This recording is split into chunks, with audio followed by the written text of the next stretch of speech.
Hello everyone, it's Alex from Ernest Alex Reads, and I just wanted to pop in while it's still 2018 and talk about my top 10 books that I read this year. So let's get started. These books are in no particular order because I found it really hard to choose my top 10 books, and then I just love all of these books so much I can't decide which is number one.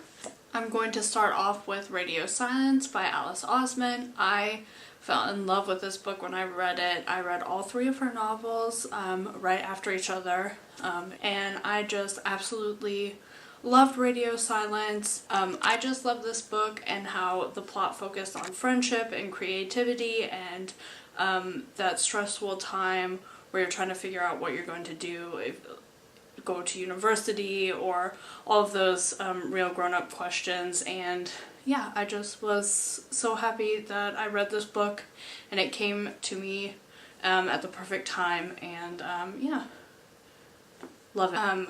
The next book I want to talk about is The Hate U Give by Angie Thomas. I knew I was going to enjoy this book. If you can say that you can enjoy a book with such sadness in it and on such a difficult topic, but I think it was incredibly well done. I don't think I could also say anything that hasn't already been said about this book, except that I personally was very grateful that I was able to read this book this year. Next on my list is Pachinko by Minji Lee. Pachinko is a multi-generational family saga that follows a family that is originally from Korea and their life that they make in Japan, and the discrimination and struggles that they find there. The adversity and struggles that this family go throughout this multi-generational story is something that I had zero idea was actually happening and as part of the Japanese and Korean history, and I thought this book was so well written and powerful. Also, one of my favorite books of the year is A Long Way to a Small Angry Planet by Becky Chambers. The basic plot of this book is in the title. It is a long journey to a small angry planet, and it follows the crew members and all of their secrets and lives throughout this long journey through space, and I absolutely adored this. It does exactly what I think sci-fi should do, which is show a society that is much more advanced and much more inclusive, and is much more inclusive than the world that we have now on Earth. I'm a fan.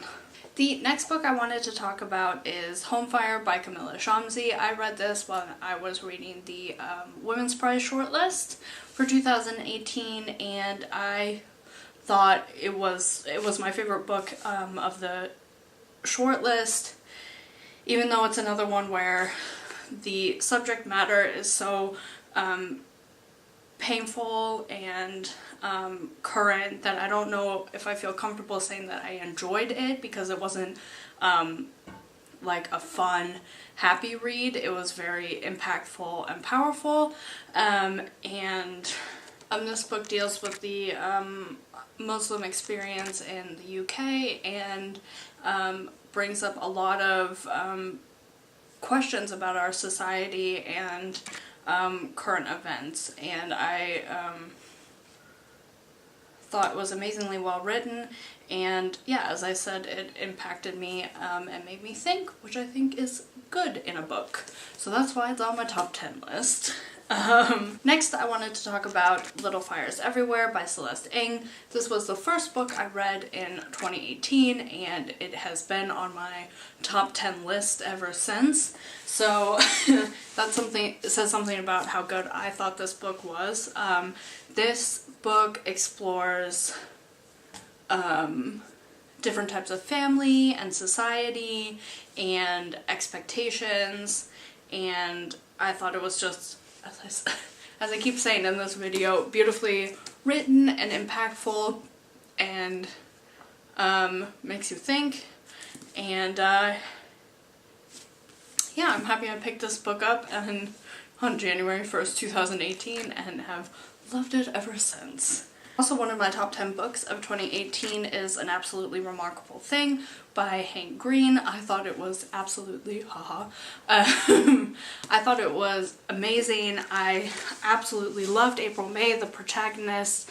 I thought it was an incredibly poignant look at newfound fame and power, and the Carls were amazing. And I just was captivated, and I read this I think in one day, and I immediately want to read it again, and I think this is an incredible debut from Hank Green. Give me a sequel, Hank Green, please and thank you. I also read The Lady's Guide to Petticoats and Piracy. I fell in love with this book. This is the companion novel to The Gentleman's Guide to Vice and Virtue, and it follows Monty's sister Felicity as she tries to become a doctor.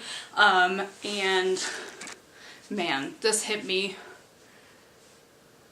in the heart. I am in love with this book. I recommend it to everybody, but especially young girls and young women who are trying to pave their way into places where they're not necessarily that welcome in today's society. There are lines in this that made me cry, which I usually don't do while reading books. And lastly, this is not technically a book, but I'm counting it as a book because I read them